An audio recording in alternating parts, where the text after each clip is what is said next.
Hello everybody and welcome back to KSP POV, where we play Kerbal Space Program in first person. It feels like forever since the last episode where we left Jebediah in the orbit of the Mun, patiently waiting for the chance to land some probes on the surface. You may or may not remember we are using Strategia, and we have a program to land 3 probes, or at least 1 probe on 3 different biomes of the Mun. So we have a set of 3. Here is the first of the third.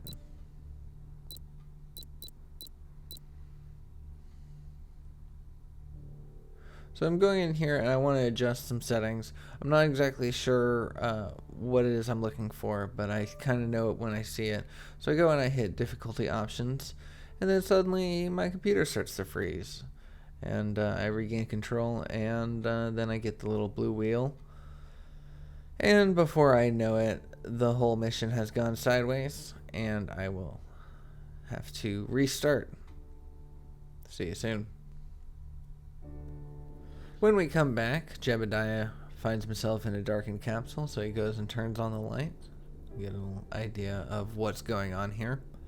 And unfortunately, during the crash, our game had registered that the probe that we had separated and put on a suborbital trajectory was unfortunately deleted.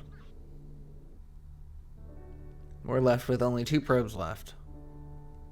One of them has already been separated, however it is clinging to the rest of the craft and struggling to pull itself off.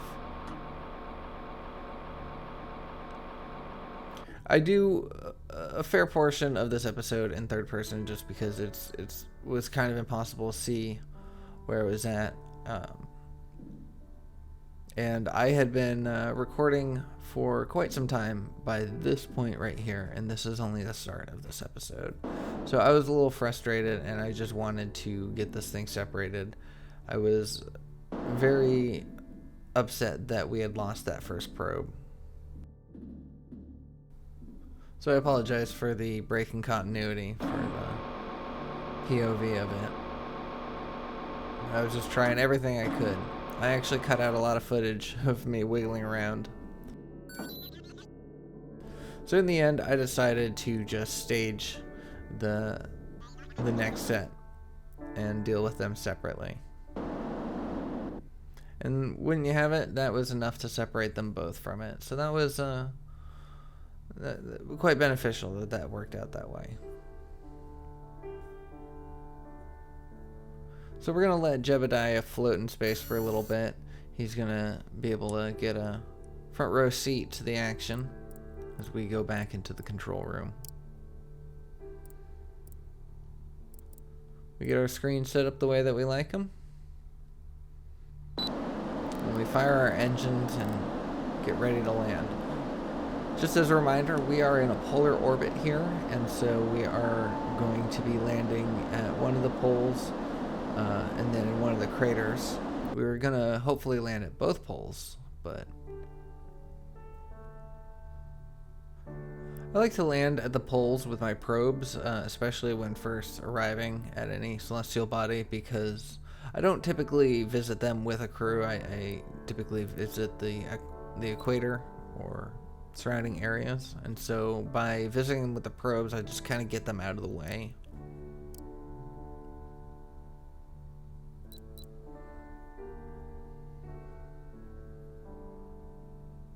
It's a nice view as we come through and begin our descent. We've visited the Mun many times in this channel and in this series, but there's something special about seeing it for the first time in each playthrough. Just knowing that this agency itself is seeing these images of the Mun for the first time. It's quite nice. So we're sitting at the crash specialist desk because there's a lot of things we can use to control our descent here.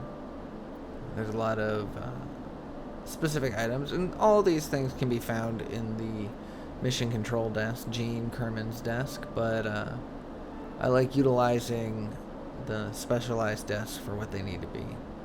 The other desk is for rendezvous and docking. so we're not going to be using that very much.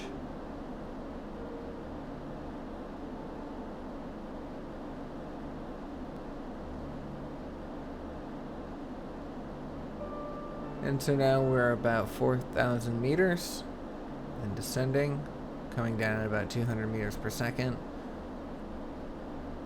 That gauge in the bottom right hand portion of the screen is going to play a huge role in landing these probes, because that tells us our estimated altitude and our estimated descent speed. So we're gonna have to watch that. I don't have the greatest landing zone. I'd like to land in that little middle crater right there. I think that would be kind of a fun spot. However, based on my given speed, I don't think we're gonna make it. We're gonna be landing in that bigger crater instead. So I'm definitely slowing down. Whether or not I slowed down fast enough, we have yet to see. My slope meter is less than desirable. I'm coming down fairly fast, and it's not looking good. However, I just noticed in the editing of the footage that I have my thrust limiter turned on. I very well could have reset that and gained the thrust-to-weight ratio to pull myself out of this impact. But as it stands, our ground proximity warning goes off, our 100 meter goes off, our tumble goes off. We are going to have to say goodbye to this craft because we did not slow down in time. We should have just turned off our thrust limiter. But you live and you learn. Or you live at any rate. And that's why we like to visit these places with probes first. Oddly enough, the impact wasn't hard enough to destroy the probe core, and in fact it was enough to leave all of our science experiments, and it was kind enough to leave ourselves an antenna. So let's go ahead and take advantage of this. Once again, after a long recording, I was a little frustrated and I just wanted to do this in third person. It would have been very easy to do it in first person. I could have just pressed the science action group. As we see here from our biometer that we are landed, which means we have successfully landed on the Mun. We landed in the polar crater, which counts as one of the 3 required biomes. So even though we didn't make a truly successful landing, we did indeed get a probe on the Mun with all of the science experiments necessary to gain access to that biome. We successfully completed an aspect of our contract. So I'll take this as a win. We're gonna just let this come to a stop and switch to the next lander.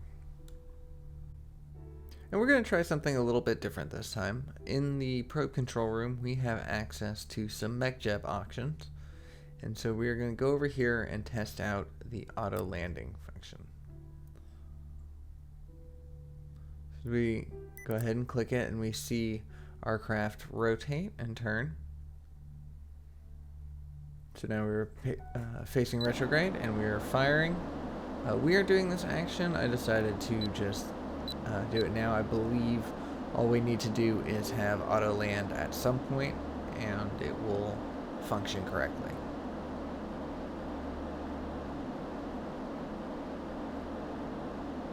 And so I pick a nice little landing spot and then I click the auto land to make sure that it is turned on. And then Gene decides to get up and just watch it, see how it performs. However, the eagle-eyed among you may have noticed that we missed a crucial step, and we never actually pressed the execute button. So we are now going to enjoy ourselves and watch an impactor probe do what it does best.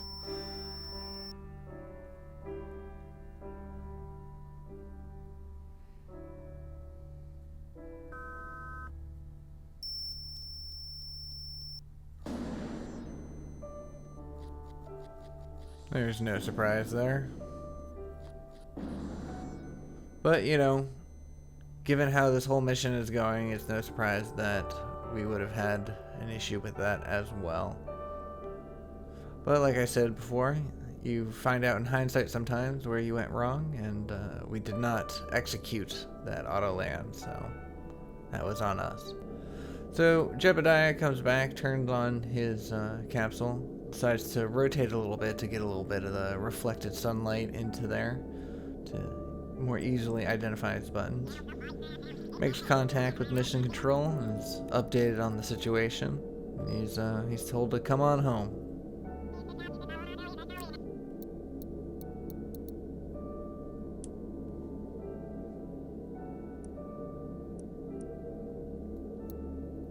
And the phase angle doesn't really do anything this way around.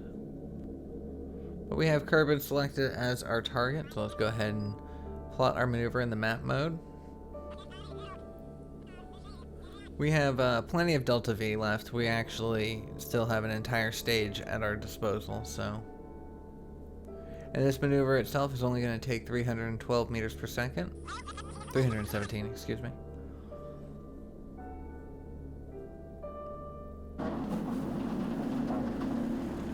And with a thrust to weight ratio well over 6, it takes no time at all. We are, however, on a suborbital trajectory at only 29 kilometers above the surface. But that's okay, because we are going to jettison that lower stage, and then that means it will go ahead and burn up in the atmosphere as well.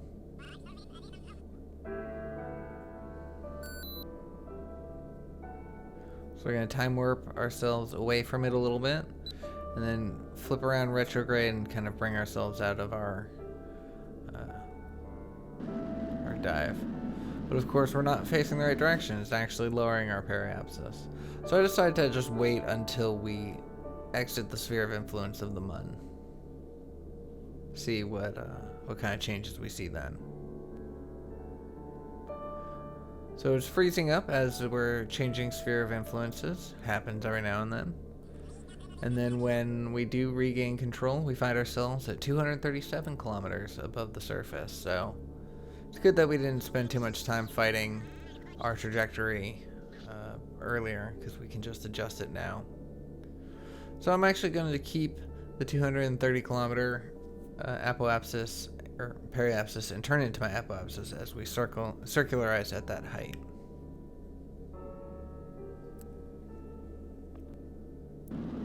And I'm kind of flying through this. A lot of this is business as usual. We've seen a Mooner ejection, we've seen a Kerbin capture, and so I'm just kind of focusing on the most important parts to show our return trip.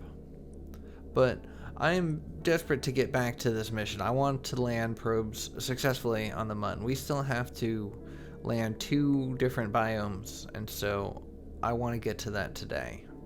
So we're going to.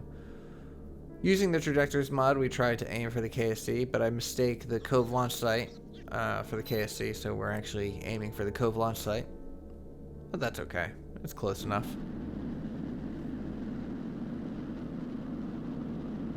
I have my thrust to weight ratio is just above 1, which is terrible. I don't know why I have my thrust limiter on, but nonetheless, it does the job.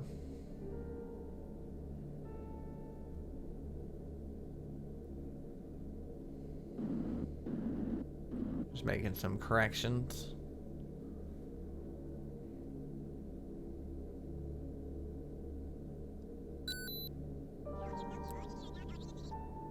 And before we know it, we are ready to head back in. We stage our lower stage and expose our heat shield. We get ready to descend.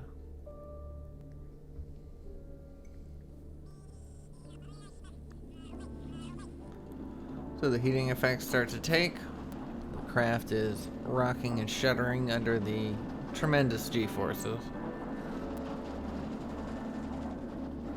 Do a little spin. We are time warping, which is no good, so we untime warp, and then we put ourselves into a spin to kind of dissipate some of the heat.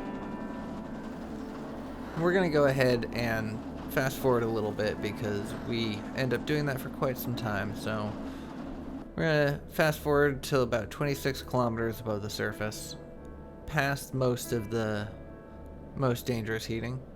We didn't quite hit our target. We're a little bit past it, but that's still okay. We're very close to the KSP, which means that Jeb doesn't have to take too much of a taxi back home.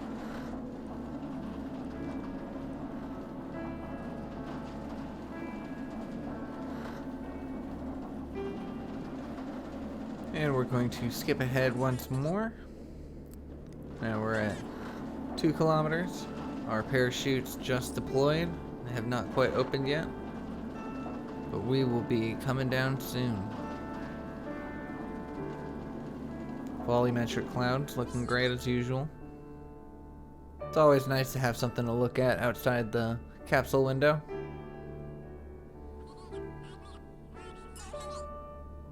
And we are now at a very cool 5 or so meters per second descent speed, so we should be safe. But you never know.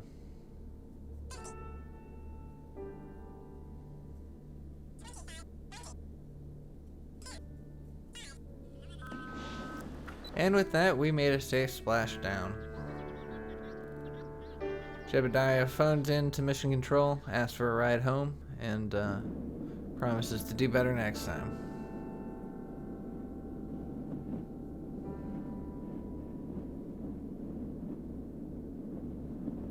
So let's go ahead and get started on that then. First things first, we're going to go and take a look at the science tab. We have 198.5, so we could definitely put this to use somewhere. We're going to just take a look at all the things we have available and see what the best course of action is.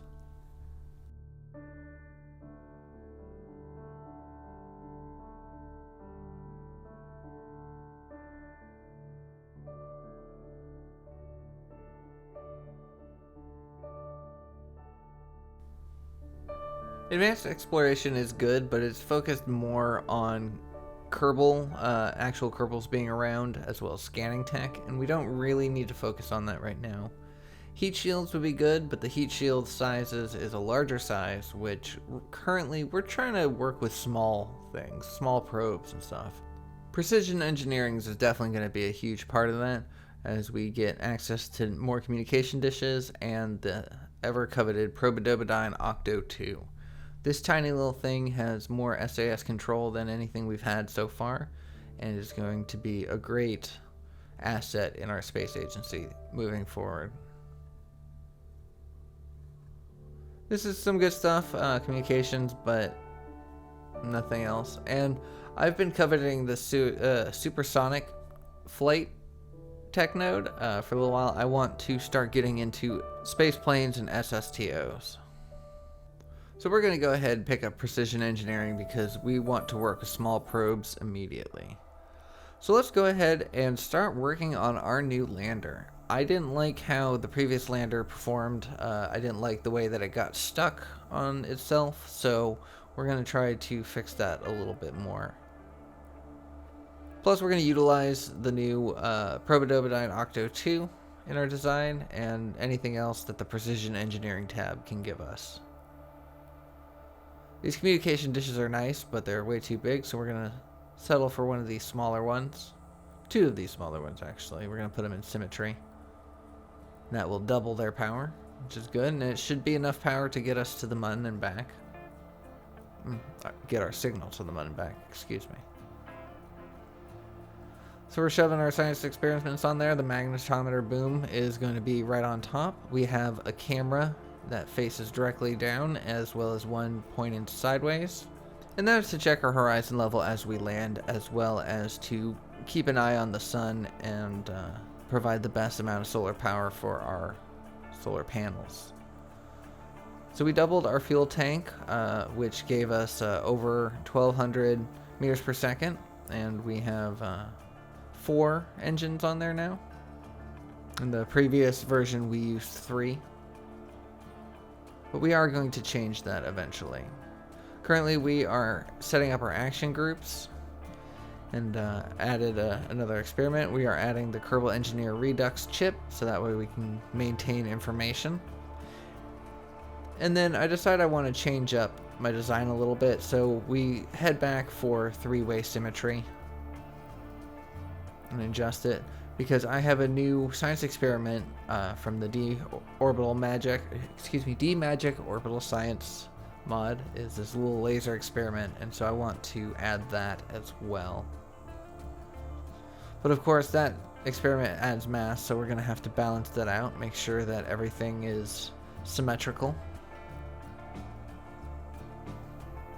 Let's go ahead and give this a test. And the test went quite smooth. The camera was a little funky, so I had to adjust it slightly, and the laser experiment was a little too low, so we're going to adjust that as well.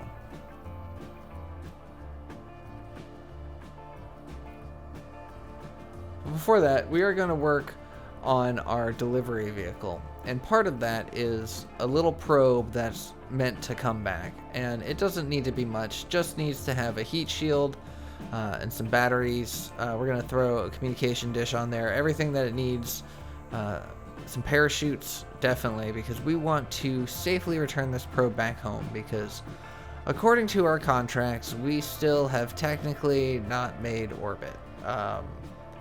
Because of the fact that we have never returned our probes, we've sent many probes into many different areas, but they have all either ended their journeys in impact or in detonation. None of them have ever successfully returned home. We have sent Kerbals to space and successfully returned them home, but because of the fact that it's a probe, it does not satisfy the contract. So last step on this journey is going to be a tiny little probe that we send back to hopefully successfully complete that contract. And you know, even though we've been to the moon and back, the people that hire our agency will finally trust us and believe that we can make it to space. Honestly, at this point, I find it kind of funny that that contract still hasn't been completed. You know, it's how many people can say that they've been to the moon and haven't completed the establish a stable orbit contract?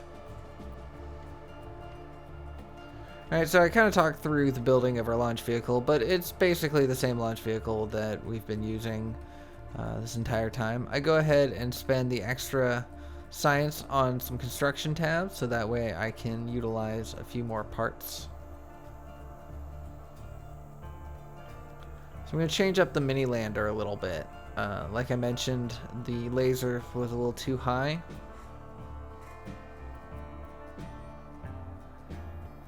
So we've got about 1200 delta V, which is plenty. It's more than enough to land on the Mun. I think you only need a couple hundred to land on the Mun, so we might even be able to take this to multiple biomes, depending.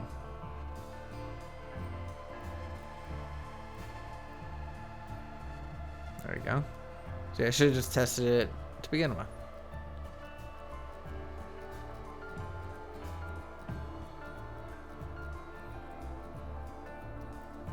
There we go. Resave it as a new sub-assembly.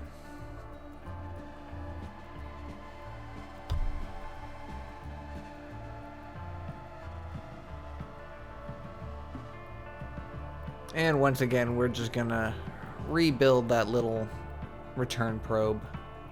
Now that we've got new materials, we can kind of change things around a little bit and do things a little bit better. We don't need as big of a heat shield as we had. We don't need communication dishes on it. We don't need solar panels.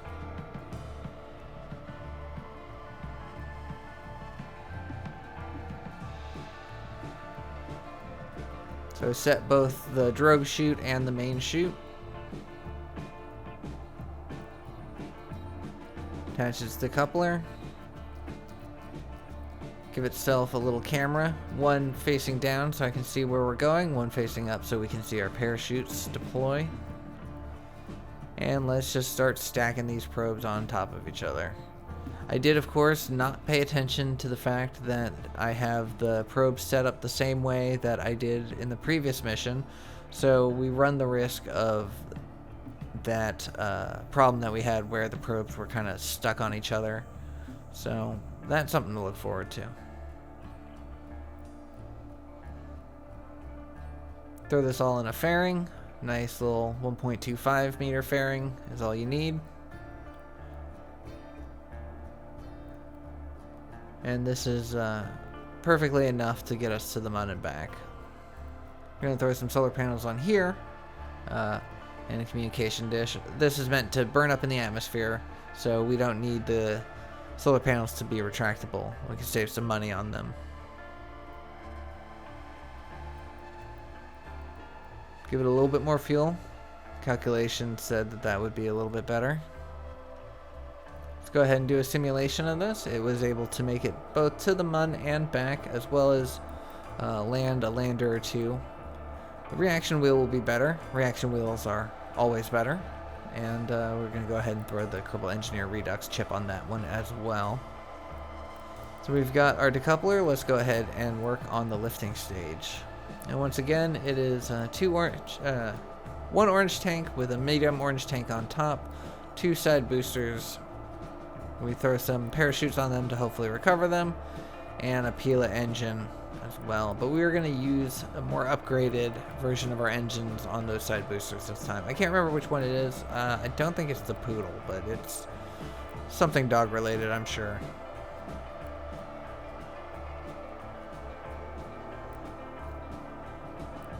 There we go. Throw an extra camera on there. And making sure our staging is correct, because it never is. One tip is always check your staging before you go. It's so much easier to change it in the VAB than it is to change it in flight. And there we have it. The LL Placer Mun. So now we have a second chance to attempt that mission. And this time we are going to do a probe control the entire time. Jebediah can take a break. Valentina doesn't have to worry about being forced down. She can still focus on her jobs. She has a couple projects going, working in the background. We'll be checking out soon, but she's been hearing tales around the water cooler of some anomalies on our planet and wants to go discover them. So once again, we are going to kind of skip through some of this. We're going to show the launch, obviously. We're going to show liftoff. But as far as getting to low carbon orbit, getting to the Mun, we don't really need to go through that. It happened just as anomaly as it always does. So let's just skip ahead to our capture burn.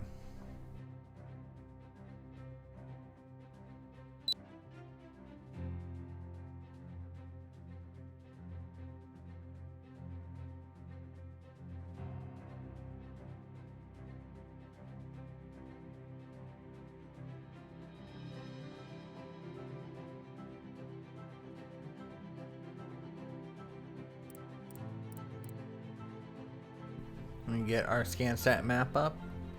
We are in a polar orbit.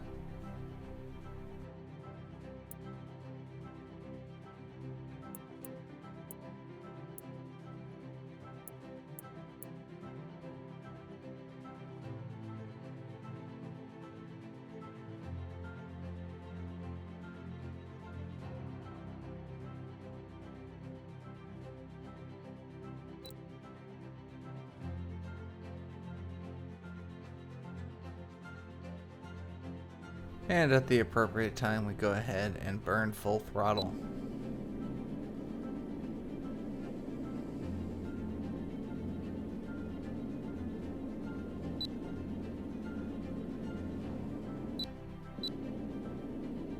We make short work of it, and after no time we make an orbit. And then shortly after that, we circularize it.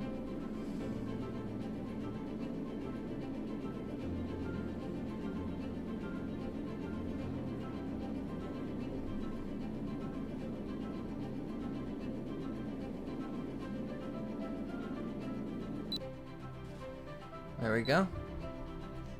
That's my ideal apoapsis and periapsis. I like a nice low orbit It makes landing a little bit easier.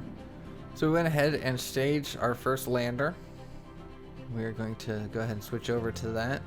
However, once again, we have that little issue. And I think that comes from having a decoupler too close to the ant engines. And then pretty violently it gets ripped apart. I'm unsure. I see a solar panel fly off in the distance, but it doesn't seem to be from that one. It's actually from that middle probe. But it's okay, we still have one solar panel, so that's all that matters. So we're going to go ahead and stage another. And that actually separates them, which is nice. Sends one rolling off.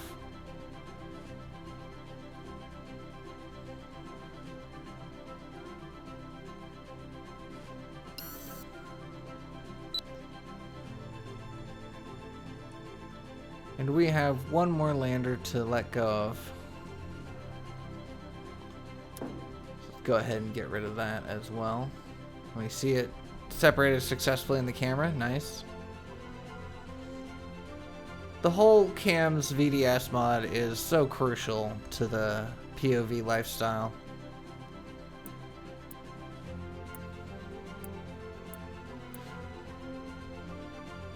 So now that we've got those, let's go ahead and get our small probe back. Before we bother landing our things on the Mun, let's try to complete this mission to quote unquote successfully make orbit.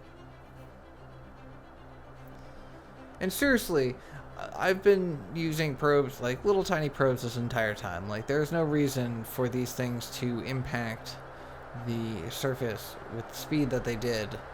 And there's no reason for this mission not to complete.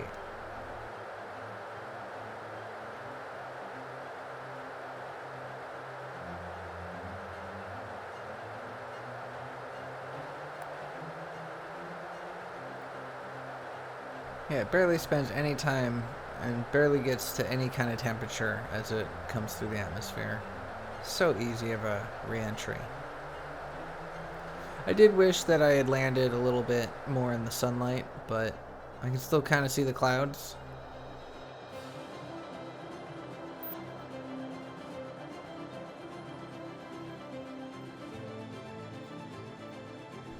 Checking my landing zone, I'm going to be over ground, which isn't always great. It's better to be underwater.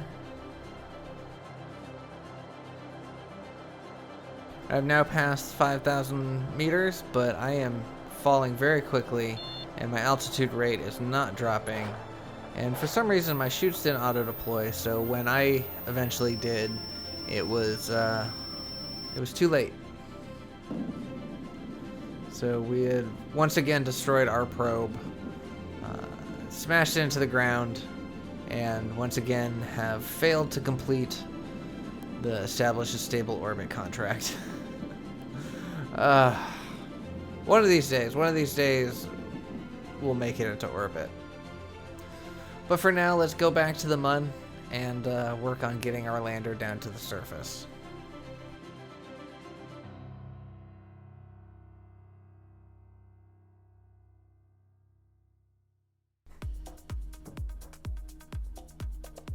Okay, once again, but this time we're going to try a little harder.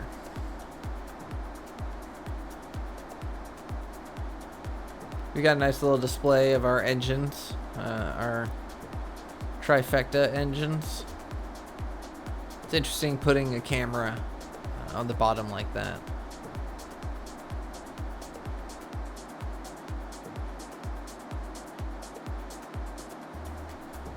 And we're trying not to do too steep of a descent. That should be good. We're going to turn our thrust limiter down because we had a lot of power on the last one. And we don't need as much power because we can easily overshoot ourselves by having too much power.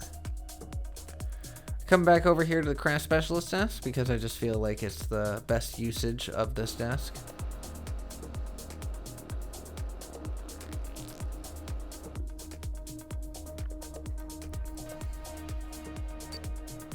Get everything set up the way we want it. We point ourselves retrograde.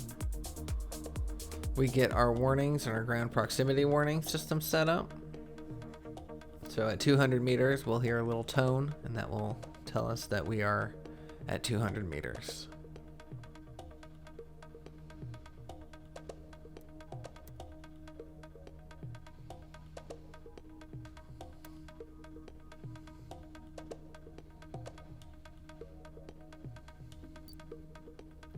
We're going to go ahead and have our landing info portion of the Kerbal, or the mech jeb, that's going to give us a very accurate suicide burn countdown. Even though it's not a part of the probe control room, I still feel that it is it's fair use to use this mod, because I feel like we would realistically, there's someone whose job it is to calculate that math and calculate that number and give that number to the people in command. And so that's all that I see this is someone keeping an eye on that number for us.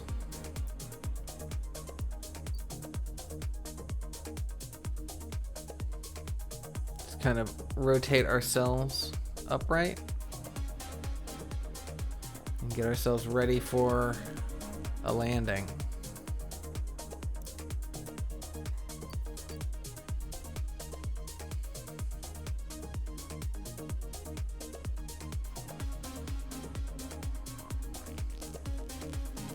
So we're going to put up the landing info right here so we can keep an eye on that suicide burn countdown.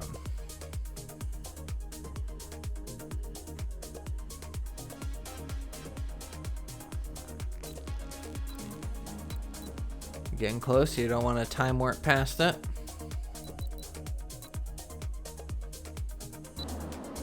And a little bit early we fire. It gives us a little bit of a wiggle room.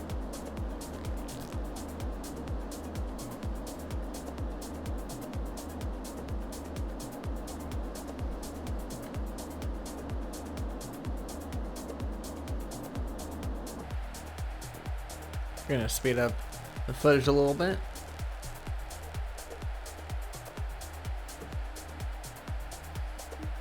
We've now passed the 5,000 meters mark. It looks like we're going to be landing in a crater-filled zone.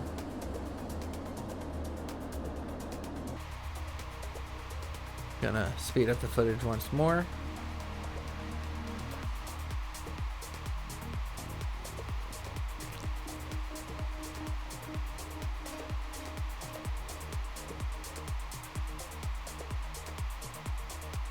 We've got about 650 delta V left.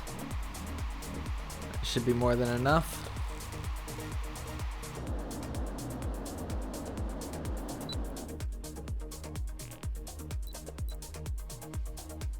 Once again, we're going to bring up our suicide burn countdown.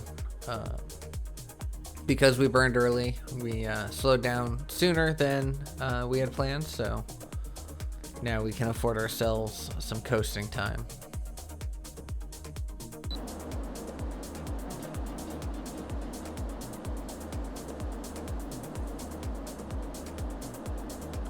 Our slope angle is looking pretty good, which is nice. It's the gauge in the top right that I circled.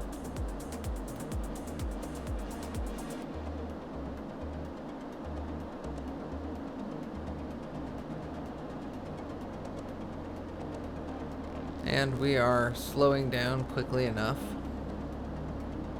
Doing much better than last time.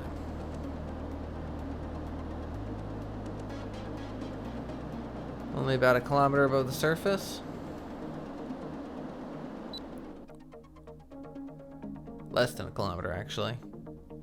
That little number at the bottom is not correct.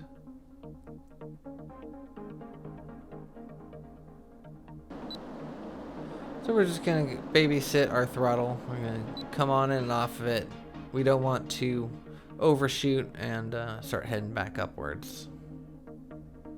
But of course, we also don't want to start gaining too much momentum that we can't cancel out later. 469 meters per second of delta V. And all we have to do is land straight. As you can see from our nav ball, we are headed vertically, perfectly up and down.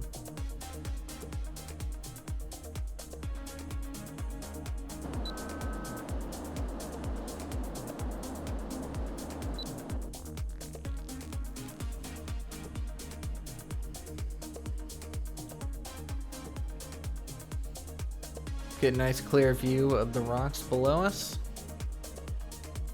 Very happy that I put the camera at the bottom. I am bringing up the window on the bottom right so you can see our altitude as well as our rate of descent. I'm changing the ground proximity warning to 100 meters. And there goes the 100 meters. Let's change that down to 50. Once again, just to warn us when we pass that mark.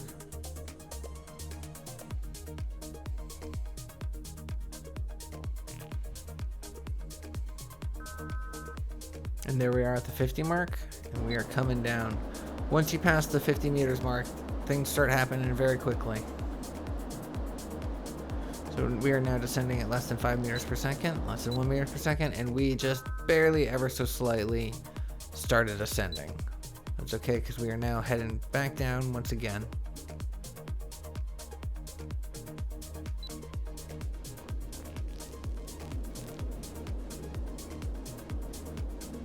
We're at a little over 5 meters per second, so we're just slowly easing on the throttle, and then we're turning it up as we get closer and closer. We're mere meters above the surface, and we're just hovering basically.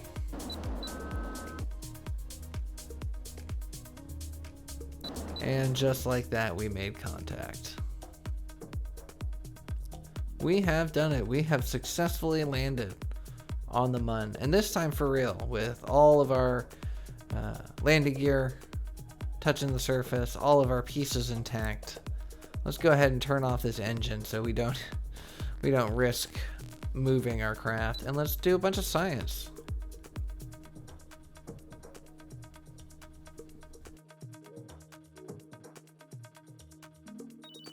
And of course we're going to transmit it all. Doesn't matter if we're not going to get the full amount for it, because there's no way we're going to be able to get this craft home anyway, so. And after all of that, we still have enough electric charge that this thing can kind of just hang out here and act as a relay.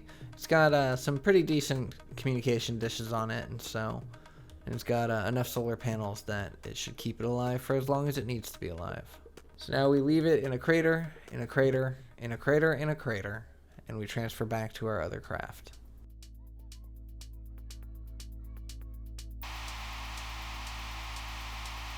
So lander number 2, and this time we are landing a little more equatorial, or excuse me, this time we are landing polar. We are up at the poles, the North Pole, I believe. And this time, because of the rocky terrain, we are actually going to go for a more steep descent angle trajectory, because we want to kind of come down as straight as possible. Deploying our landing gear, which also turns on the lights, which is going to be important because this is a dark part of the Mun.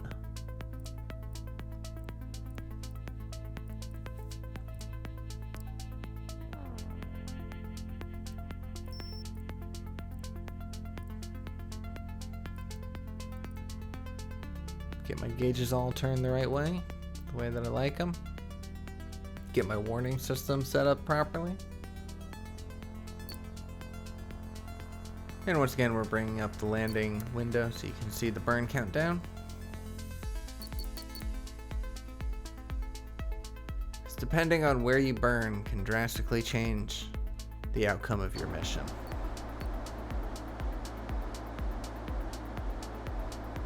It's very cool to see a silhouetted Kerbin as well as the sun and all those rigid mountains of the poles. Getting some very interesting shots here.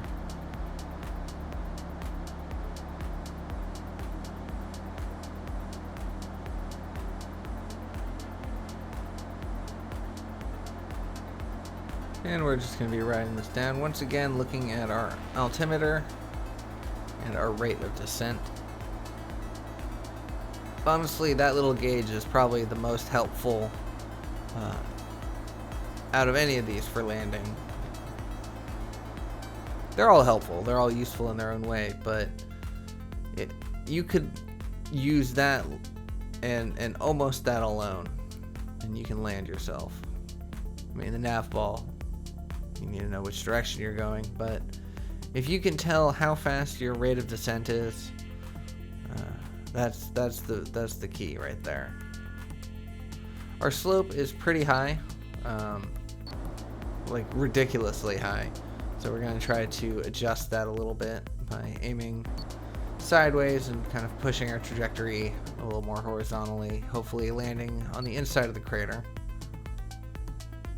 I don't know how far I went though, so I just switched back to retrograde to protect myself from crash landing. And we get the warnings for a high slope and a tumble, which is not great. We can see from our cameras that yes, we are indeed in a very deep crater and on the edge of it, so this very well could end up sideways, both literally and metaphorically. So we've just increased our rate of descent to around between 1 and 5 meters per second. So that's nice and soft, nice and safe. It's good.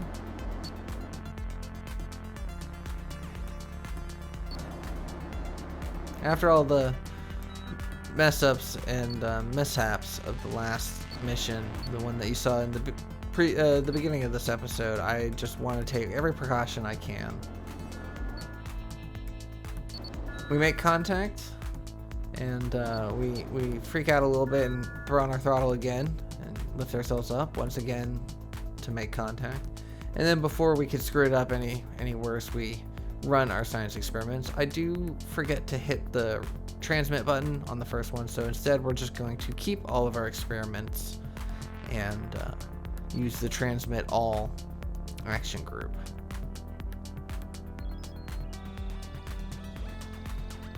And it looks like the craft is fairly stable. It's sliding a little bit, as you can see in that TV screen on the top left. It's sliding a little bit, but for the most part, it's still upright. It's doing pretty well. You know, in a couple days, it might find itself at the bottom of the crater, but it did what it needed to do. And if it needs to tumble down and explode, then tumble down and explode, little probe. You do you. You've earned it.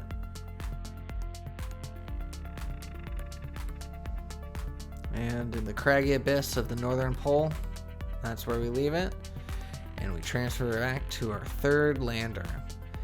Now, by this time I had been recording about 9 hours worth of footage for this episode alone, and then the previous 6 hours, 5 hours worth of the last episode that we did. It's quite a long time. Every Kerbal episode takes a much longer than what you see, and that's true across the board for almost every Kerbal YouTuber.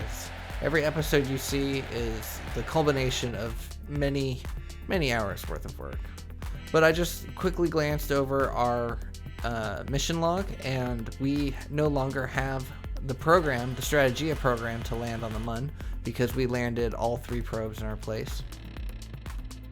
So yeah, as I was saying, we had been playing for over 10 hours at this point. So I'm like, you know what, for this last one, since we completed the Strategia mission, I'm just going to do it in third person. I just wanted to land the probe. I just wanted to get it down to the surface, do the science, and then call it a day. So, like I mentioned before, apologies for breaking the POV immersion, but look at that little plateau in the center of this crater. It's kind of fun. Would have missed that if I hadn't.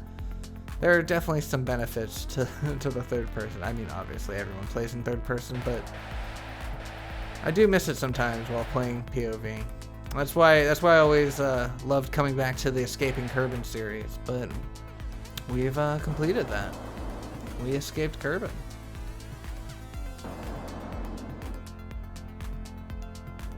And we gracefully and softly touched down.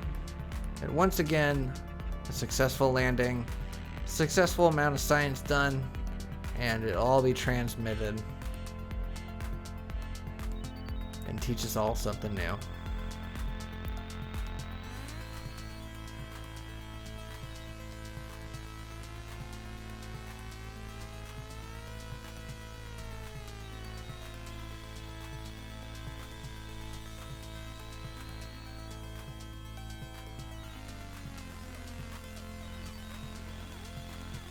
And just like that, we have over 500 science to spend. And boy, are we going to be spending it. We're going to be unlocking some really cool things. But first we got to get back to the KSC.